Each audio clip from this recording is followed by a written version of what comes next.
Am I the asshole for refusing to pay my parents' mortgage after they took money from my savings without asking? I, 18F, work for my dad and get paid really well for my age. I've been working for him for a year, saving most of my income in an account they don't have access to, while keeping a little for daily expenses. My relationship with my parents is rocky, because their marriage is toxic, and my sibling, 10M, and I are often caught in the crossfire of their unresolved issues. I live with them, but I'm planning to move out and take my sibling with me when I can. Recently, things have been calm between us, so I thought maybe I could trust them more. They've always said my money is mine, so I didn't see this coming. Last night, they asked to see how much was in my savings account. When I showed them, they grabbed my phone and ignored my questions about what they were doing. I overheard them transferring $990, the daily limit, into their loan account without my permission. When I got upset, my dad laughed and told me to transfer another $990 the next day. They didn't explain why they were taking the money, or ask for my help beforehand. This morning, my mom admitted it was for their mortgage. I told her they could have asked me instead of taking it without permission.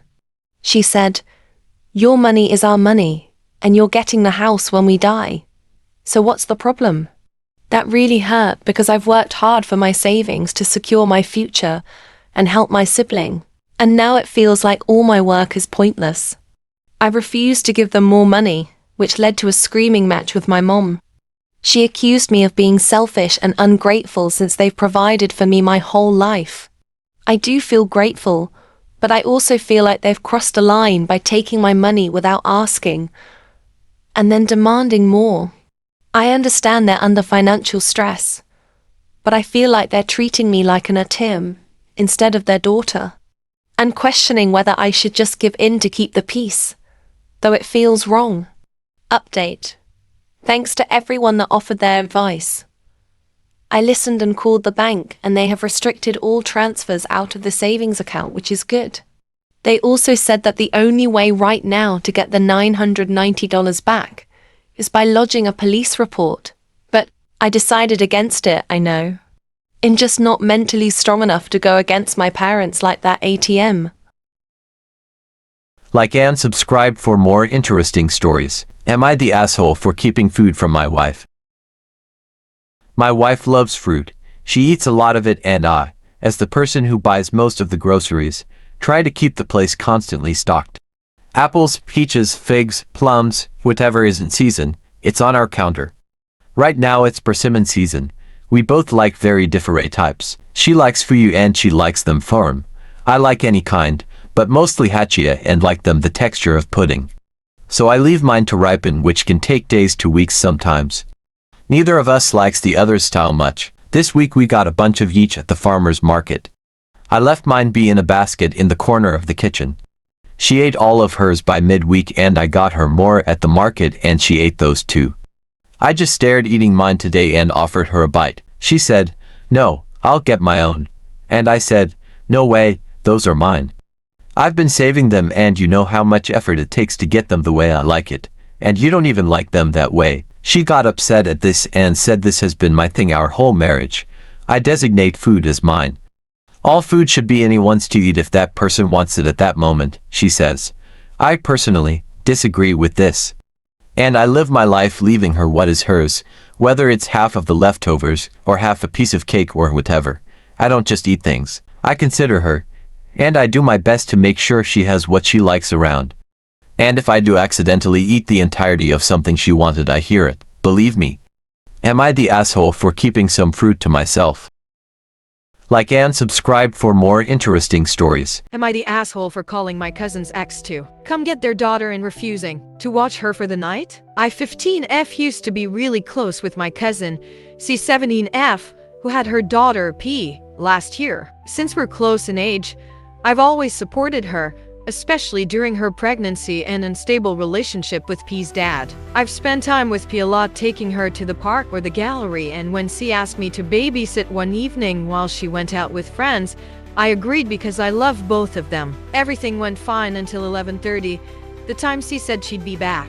She didn't show up, didn't call, and didn't answer my texts. Since P was asleep, I decided to wait, assuming she lost track of time. But hours passed with no word from C, which wasn't like her, so I got really worried. I tried contacting her friends and checking her location, but she'd turned it off. This was odd since she'd always shared her location with me. Finally, she texted around 3 a.m. saying she was staying over at a friend's because it was late, and she didn't want to pay for a taxi. By this point, I was exhausted and upset she had left me in the dark and essentially made me watch P all night without asking. If she had communicated her plans, I might have agreed, but it felt unfair to assume I'd stay, especially since I'm only 15. At first, I decided to wait it out until morning and talk to C later, but P woke up screaming, and I couldn't get her back to sleep. Feeling overwhelmed, I called P's dad, C's ex, for help. After explaining the situation, he came over with his mom to pick up P. I texted C to let her know where P was and stayed on her sofa for the night, planning to leave in the morning. When I woke up, I had no response from C, so I went home and told my parents, who supported my decision. Later, C called me, furious, accusing me of betrayal and saying I'd sided with her ex. She also claimed I had dragged P into her issues with him. Despite trying to explain my perspective, she hung up. A few days later, she sent a long message reiterating how hurt she felt and blaming me for breaking her trust. Since then, I've been bombarded with messages from C's friends and even my aunt, saying I shouldn't have called her ex and should have just stayed the night. But I'm confused because P regularly sees her dad, has stayed at his house before, and I never agreed to watch her overnight. Was I wrong to call P's dad and not wait it out? Or was I right to do what I did? Edit. Since a few people have asked and I forgot to mention, my aunt and Uncle C's parents had gone away for the weekend, which was why C went out in the first place. And I didn't call my parents because I honestly just panicked and thought it was too late at night. Like and subscribe for more interesting stories. Am I the asshole for refusing to pay for my hair to be done for a friend's upcoming wedding? I, 27F, am a bridesmaid in my friend's upcoming wedding, less than a week away.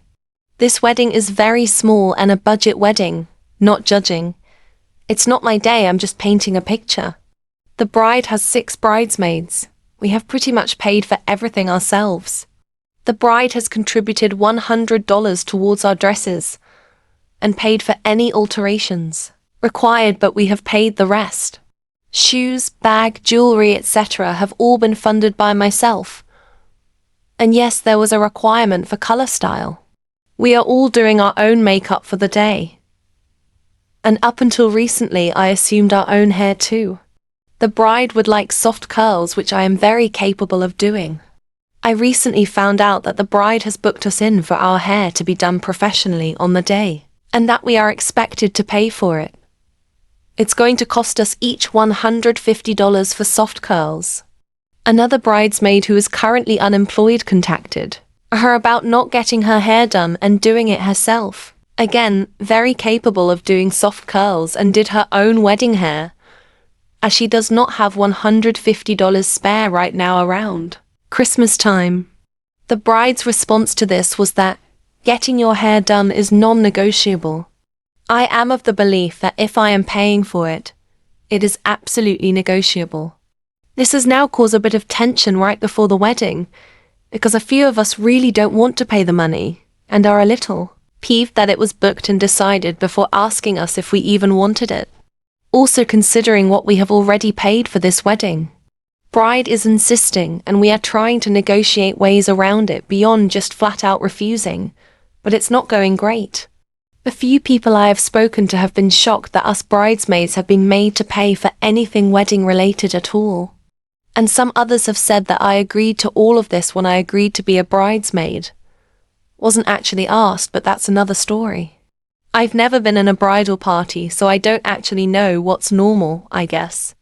So, am I the asshole if I refuse to pay for and get my hair done on the day? Update. I managed to find out the hairstylist, and with a little investigative work I can confirm that this hairstylist does actually charge. $150 per person for soft waves for bridal events. Wedding taxes without the bridal aspect, she only charges $70. I feel better knowing that I wasn't being scammed into paying for the bride's hair. However, it makes even less sense why she wouldn't let us opt out of getting our hair done. I also have compared this cost with a few other salons, and she is about $50 over the normal cost for soft waves. Still doesn't change the fact I don't want to pay. Like and subscribe for more interesting stories. Am I the asshole for not telling a man that the research he was mansplaining to me was my own? I don't normally post on Reddit, so please forgive me if I do this wrong. I, 33F, work in a very small, technical, specific, male-dominated field. I won't give too much information on it, as I think you could easily find my identity if I did. But let's just say it's a subcategory of law. I graduated 9 years ago. For anyone wondering, the system in my country is different than in the US, so I only studied for 5 years, and am now a lawyer as well as a researcher. I published some work here and there, but nothing too major, and no one outside of that field knows my work. Yesterday, I went to a bar with a couple of friends who introduced me to one of their friends who works in the same field as me. I was pretty excited to meet him, because it's rare to meet people who work in that field. He doesn't exactly do the same thing as I do. He's not a lawyer but a legal advisor. But we work on the same topics. So naturally we started talking about our work. At one point we were discussing a point on which we had different opinions. So I explained mine to him, and he replied by saying that my opinion was based on nothing, while his was based on the work of a professional, you guessed it, me. He basically started explaining my work to me, but in a completely wrong way, and missed all of my points. I asked him if he was sure that that was what the author meant, and he said that he was, because it was pretty simple actually. For another good 20 minutes he explained all of it to me in details, like I was a first-year law student. I didn't say anything because it was pretty funny to watch him say things that were completely wrong with so much confidence. After that, the topic changed and the night went on. But at the end of the night, right before leaving, I decided to tell him that I was actually the person that wrote the work he had quoted, and that he hadn't really understood it. He reacted very badly and got angry, and he told me that I had manipulated him to humiliate him. He yelled at me for not saying it was my work at the beginning. I simply replied that he had embarrassed himself and left. I woke up this morning to texts from my friends saying I was wrong for causing drama and tension, and that I could have been nicer to their friend. I'm not sure if I'm in the wrong there. I mean, yes, I could have told him right away, but is it that big of a deal that I didn't? I'm not exactly sure. Am I the asshole? Edit. I forgot to make this clear, and maybe it's a bit of a misunderstanding, but both conversations happened only between the two of us. We were the only ones talking about our work, and our friends also weren't really there when I told him that I was the author. So it's not like I publicly humiliated him. The only thing embarrassing for him here is that a woman seemed smarter than him, and I think that's what Jay had an issue with. Like and subscribe for more interesting stories.